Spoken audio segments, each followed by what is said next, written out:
Эми баягы сын пикирди биз туура түшүнөбүз, кабыл алабыз. Сын пикир болуш керек. Сын пикир болмоюнча биз жылбайбыз. Ушинтип жүрө бермекпиз дагы 30 жыл. Эми кемчиликтер өтө көп. Бүтпөй жаткан иштер көп. Пландарыбыз да бар. Биз ошонун үстүнөн иштеп атабыз.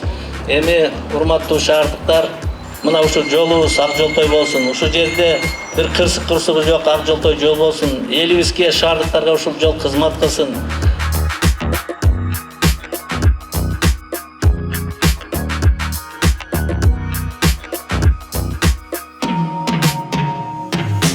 Жөө басайын десеңиздер, тротуарды карап көрсөңүздөр, жамгыр жаганда лужа болуп база албайсың.